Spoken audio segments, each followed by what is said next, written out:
itu artinya adalah talabul khair lil ghair, mencari kebaikan kepada orang lain. Karena pada hari kiamat manusia tidak bisa langsung meminta kepada Allah Subhanahu wa taala, melainkan mereka harus mencari perantara demi kebaikan mereka kepada Allah Subhanahu wa taala. Dan di antara salah satu perantara yang menyelamatkan manusia pada hari kiamat adalah para nabi dan juga para rasul. Selain tentunya para malaikat, para ulama, para syuhada, orang-orang saleh satu dengan yang lainnya, dan begitu seterusnya. Ma'asyiral muslimin yang dimuliakan Allah Subhanahu wa taala. Kita tahu bahwa kondisi pada hari kiamat tidak bisa kita bayangkan betapa mengerikan. Sampai-sampai Ummul Mukminin Aisyah radhiyallahu anha ketika bertanya kepada Nabi sallallahu alaihi wasallam soal hadis yuhsyaruna yaumal qiyamah khufatan uratan ghurlan buh. Pada hari kiamat manusia akan dikumpulkan dalam kondisi tanpa beralas kaki, telanjang, bulat tanpa sehelai pakaian, dan akan dibangkitkan sama sekali tidak dikhitan dan tidak membawa harta di badan. Ketika Aisyah radhiyallahu anha mengatakan, ya Rasulullah, kalau semua orang tidak berpakaian baik laki-laki dan perempuan, bagaimana dengan aurat kami? Aisyah radhiyallahu anha bertanya soal aurat perempuan, menunjukkan sifat malu yang dimiliki Ummul Mukminin. Bagaimana dengan aurat kami para wanita yang akan dipandang oleh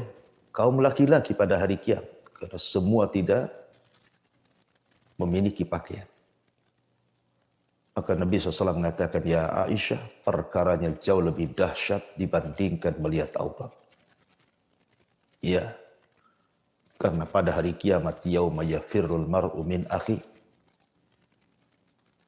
wa ummihi wa abi wa sahibatihi wa ban likulli mri'in minhum yauma idzin sya'nun yughni. Di mana manusia akan lari dari saudaranya, lari dari ibu bapaknya, lari dari anak dan pasangan. Masing-masing manusia sibuk dengan sendiri-sendirinya. Begitulah kondisi hari kiamat. Belum lagi Allah Subhanahu wa taala dekatkan matahari di atas kepala satu sehingga keringat bercucuran. Ada yang tenggelam selutut, ada yang tenggelam sepusar, ada yang tenggelam sedada. Bahkan ada yang tenggelam dengan keringat, sesuai dengan amalan. Manusia tidak bisa duduk, apalagi berbaring. Manusia hanya bisa berdiri. Yauma yaqumun nas li rabbil alam. Pada hari kiamat manusia hanya berdiri menghadap Rabb mereka dan juga menanti keputusan Allah Subhanahu wa taala. Ma'asyiral muslimin yang dimuliakan Allah Subhanahu wa taala. Ketika itulah manusia diarahkan untuk datang kepada Abul Bashar al-Ula, Nabiullah Adam alaihi salatu wassalam. Kemudian meminta syafaat kepada Adam alaihi salatu wassalam dan mengatakan, ya Adam, bukankah engkau bapak manusia? Ishfa' lana ila rabbik. Ala tara ila ma nahnu fi. Wahai Adam, mintakan syafaat untuk kami. Cobalah datang kepada Rabb. Tolong kami. Tidakkah kau iba melihat kondisi kami yang seperti ini? Tapi Adam alaihi salatu wassalam mengatakan, aku tidak bisa. Kan aku pernah melakukan dosa yang membuat Allah murka, yang Allah tidak pernah murka sebelum dan sesudahnya kepada nafsi idhabu ila Ibrahim. Urus diri kalian. Sebaiknya kalian bertolak kepada Ibrahim alaihi salatu wassalam. Akhirnya kemudian manusia pun mulai bertolak kepada Nuh. Ya, afwan, sebelum Ibrahim mereka bertolak kepada Nuh alaihi salatu wassalam. Maka mereka pun sama jawaban. Tidak mendapatkan apapun dari Nabi Allah Nuh alaihi salatu wassalam. Kecuali Nuh hanya mengatakan, intalik ila Ibrahim. Coba kalian pergi menuju Nabi Ibrahim. Maka mereka pun bertolak kepada Ibrahim alaihi salatu wassalam, meminta syafaat dan mengatakan, ya Ibrahim, isfa' lana ila rabbik. Ala tara ila ma nahnu fi. Wahai Ibrahim, mintalah kepada Rabb agar kami mendapatkan syafaat. Tidakkah kau ingin melihat kondisi kami? Tapi Ibrahim juga mengatakan, aku tidak bisa. Sebaiknya kalian bertolak kepada Nabi Musa Maka manusia pun kemudian pergi menemui Nabi Musa alaihi salatu wassalam. Tapi jawaban Nabi Musa alaihi salatu wassalam pun kurang lebih dengan jawaban para nabi sebelumnya. Dan mengatakan, nafsi-nafsi, aku tidak bisa urus diri kalian. Sebaiknya coba kalian bertolak kepada Nabi Isa bin Maryam. Maka manusia pun bertolak menemui Isa ibnu Maryam. Akhirnya kemudian Isa pun tidak menyebutkan alasannya. Tidak menyebutkan uzur. Tapi Isa mengatakan sebaiknya kalian datang kepada Muhammad sallallahu alaihi wasallam, Nabi kita.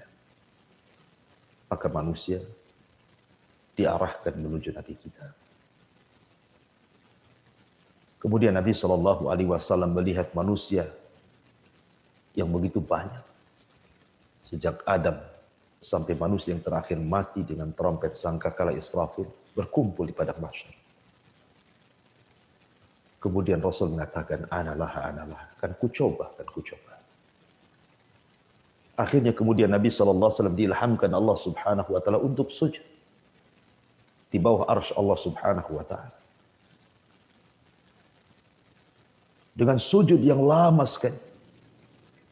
Sampai akhirnya Allah Subhanahu wa taala mengatakan, ya Muhammad, irfa ra'saka, angkat kepala. Sad tu'ta, qul tusma, ishfa' tushaffa. Ya Muhammad, minta kau akan diberi. Bicara kau akan didengar. Mintalah syafaat, aku akan beri kau syafaat.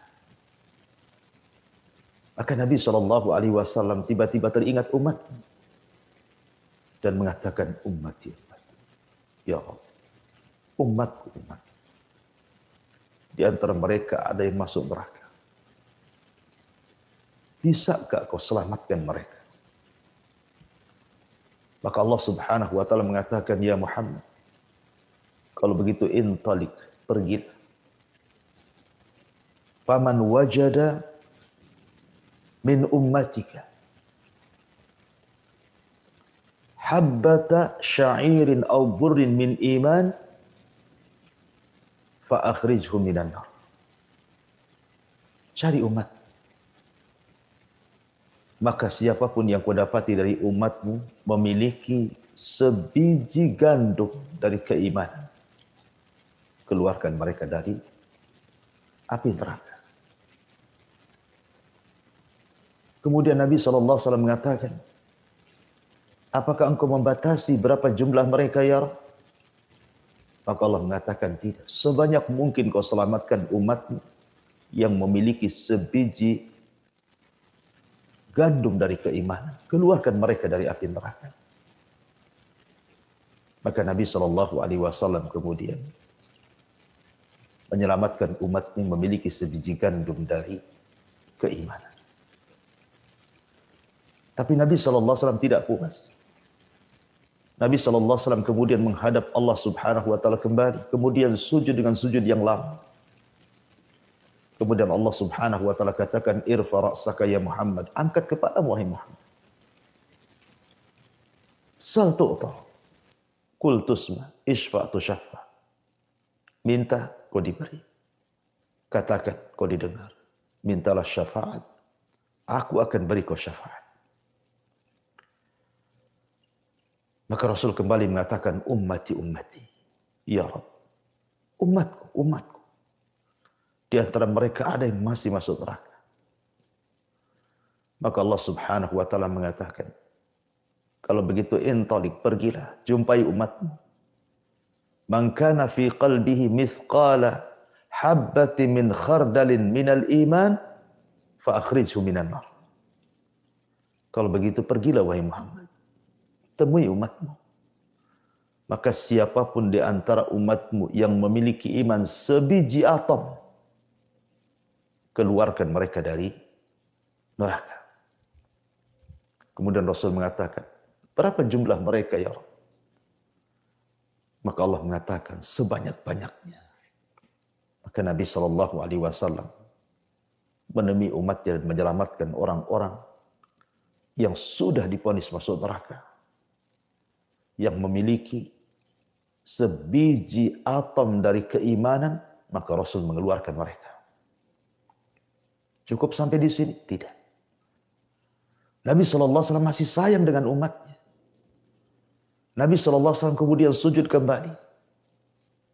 Dengan sujud yang lama. Kemudian Allah Subhanahu wa ta'ala katakan kembali, irfa ra'saka ya Muhammad. Sal tu'ta. Qul tusma. Ishfa' tushaffa. Angkat kepalamu wahai Muhammad. Minta kau diberi. Katakan kau didengar. Mintalah syafaat. Kau beri syafaat. Maka Nabi SAW mengatakan, ummati ummati ya Rabb. Bagaimana dengan umatku? Bagaimana dengan umatku? Subhanallah. Bagaimana Nabi SAW khawatir dengan umatnya. Nabi SAW tidak mau kalau seandainya ada umat yang masuk neraka. Maka Allah Subhanahu wa ta'ala kalau begitu, intalik pergilah. Temui umatmu. Faman wajada minhum. Adana.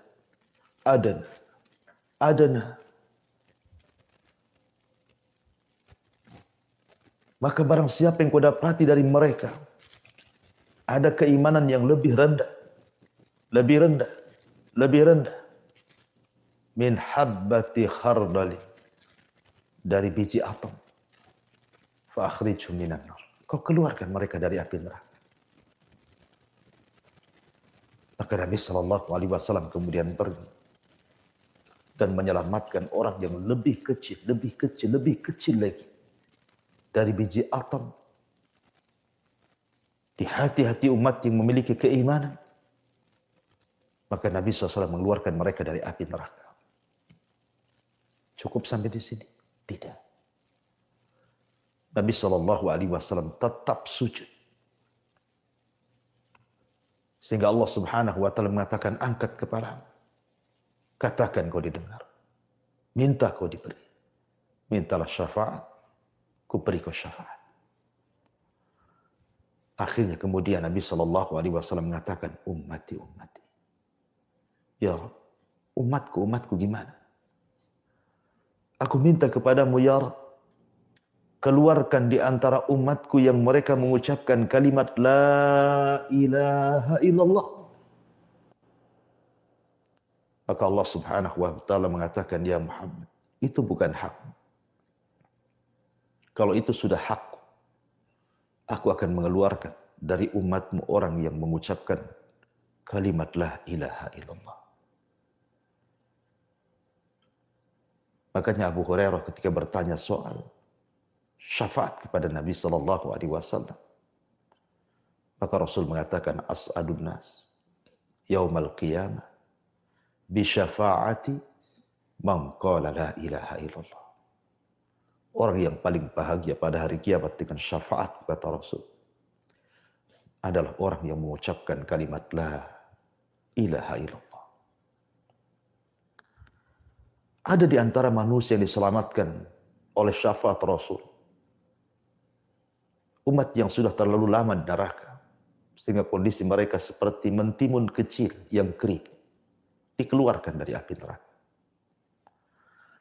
Ada kondisi mereka sudah menjadi arang, hitam dari atas kaki sampai kepala, sudah tidak berbentuk lagi. Mereka keluar dari neraka. Ada juga yang kondisinya seperti sudah menjadi abu, kemudian dilempar ke sungai kehidupan. Akhirnya mereka pun tumbuh dan mereka pun ditakdirkan masuk surga. Begitulah dahsyatnya syafaat Nabi SAW. Apakah dengan kisah yang sudah saya kisahkan, kemudian kita tidak cinta dengan Nabi SAW? Lihat kecintaan Rasul. Luar biasa kepada umatnya. Tidak hendak satupun dari umatnya melainkan masuk surga. Rasul tidak rela dan tidak rela kalau seandainya umatnya masuk neraka. Sampai meminta kepada Allah Subhanahu wa ta'ala, dari umatnya yang memiliki keimanan lebih kecil lagi daripada biji atom, supaya mereka jangan dimasukkan ke neraka. dan diselamatkan masuk ke dalam surga. Nabi mana lagi yang lebih cinta dengan umatnya daripada Rasul kita Muhammad sallallahu alaihi wasallam? Lalu apa timbal balik kita kepada Rasulullah? Sudahkah kita mencintai Nabi sallallahu alaihi wasallam? Mengikuti sunnah Nabi sallallahu alaihi wasallam? Mengikuti arahan Nabi sallallahu alaihi wasallam? Tidak melenceng dari hidayah dan sunnah Nabi sallallahu alaihi wasallam. Sementara kita mengaku-ngaku umat Islam, umat Nabi. Tahu sejarahnya kita terhadap Nabi sallallahu alaihi wasallam? Ma'asyiral muslimin yang dimuliakan Allah Subhanahu wa taala, kondisi pada hari kiamat tidak bisa dibayangkan. Sehebat apapun saya atau siapapun yang menggambarkan kondisi dahsyatnya pada hari kiamat, maka kondisi hari kiamat menyelisih bayangan kita. Karena bayangan kita terbatas. Sementara kengerian pada hari kiamat itu tidak bisa dilihat mata, didengar telinga, terlintas pun tidak bisa, saking dahsyatnya. Ma'asyiral muslimin yang dimuliakan Allah Subhanahu wa taala. Ketika manusia kemudian disuruh untuk melintas di tian Siratal Mustaqim, Nabi sallallahu alaihi wasallam sudah berdiri di ujung titian. Kemudian mengatakan, "Ya Rabb, salim, salim." Setiap ada umatnya lewat, maka Rasul akan mengatakan, "Ya Allah, selamatkan. Selamatkan orang ini." Begitulah rasa sayangnya Nabi sallallahu alaihi wasallam kepada umatnya. Bahkan selama di dunia, Nabi sallallahu alaihi wasallam ketika 3 hari sebelum wafatnya, dia mengumpulkan istri-istrinya dan meminta izin agar tinggal di rumah Ummul Mukminin Aisyah radhiyallahu anha.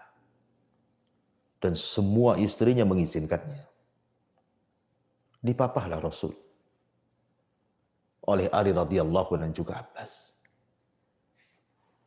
Kemudian Nabi sallallahu alaihi wasallam pun pindah rumah dari rumah Maimunah ke rumah Ummul Mukminin Aisyah radhiyallahu anha. Di tengah jalan, tentu para sahabat melihat kondisi Nabi sallallahu alaihi wasallam yang lunglai, lemas karena sakit yang parah. Terutama bekas racun yang pernah dimakan di Khaybar, yang dihidangkan wanita namanya Zainab bintul Harith, seorang Yahudi. Maka kemudian tersebarlah perkara ini di hadapan para sahabat yang lain. Datanglah sahabat dari mana-mana karena khawatir dengan Nabi sallallahu alaihi wasallam. Akhirnya ketika rumah Nabi sallallahu alaihi wasallam, kamar Aisyah maksudnya, Rasul sudah berada di pangkuan Ummul Mukminin Aisyah radhiyallahu anha. Sahabat memenuhi masjid-masjid. Masjid Nabawi penuh dengan para sahabat. Jalan-jalan gang-gang kota Madinah penuh dengan para sahabat karena khawatir kondisi Nabi sallallahu alaihi wasallam. Dan sebagian para sahabat ada yang menangis. Sehingga suara tangisan mereka menggemuruh dan sampai ke rumah Aisyah radhiyallahu anha. Kata Nabi sallallahu alaihi wasallam, "Suara apa itu, hai Aisyah?" Maka Aisyah radhiyallahu anha mengatakan, "Ka'annahum takhafuna 'alaik, ka'annahum yakhafuna 'alaika ya Rasulullah." Seolah-olah mereka khawatir dengan kondisimu, wahai Rasul. Maka Nabi SAW mengatakan, "Mana Ali? Mana Fadl? Angkat aku." Maka Ali radhiyallahu anhu dan Fadl pun mengangkat Rasul menemui para sahabat. Kemudian berkhutbah. Dan itu khutbah terakhir. Setelah itu Rasul tidak pernah berkhutbah lagi. Yang ingin saya katakanlah isi khutbah Nabi. Kata Nabi sallallahu alaihi wasallam, "Inna mau'idukum ma'i laisa fid dunya. Walakin mau'idukum ma'i fi haudi." Wahai sahabatku, wahai manusia, perjumpaan kita, perjumpaan kalian denganku bukan sebatas di dunia. Tapi perjumpaan kalian dengan diriku kelak di telagaku. Subhanallah. Nabi sallallahu alaihi wasallam seolah-olah ingin mengatakan tenang. Bukan berarti sepeninggal diriku, kalian akan berpisah selamanya denganku dan tidak akan berjumpa. Tidak. Kalian akan tetap berjumpa denganku. Kapan itu? Kata Nabi SAW di Telaga. Dan itu bukti cinta Nabi tidak mau melepaskan dengan umatnya. Alhamdulillah, kita punya Nabi yang sangat mencintai umatnya. Nabi yang memiliki rasa rahmat, kasih sayang yang luar biasa. Laqad ja'akum rasulun min anfusikum azizun alaihi ma'anittum harisun alaikum bil mu'minina raufur rahim. Telah datang kepada kalian seorang rasul dari jenis kalian. Amat sangat berat apa yang dirasakan umatnya kepadanya. Dan sangat bersemangat untuk memberikan hidayah kepada umatnya. Dan teramat sayang dan kasihan kepada umatnya. Dialah Nabi kita Muhammad sallallahu alaihi wa ala alihi wasallam. Wallahu a'lam bishawab.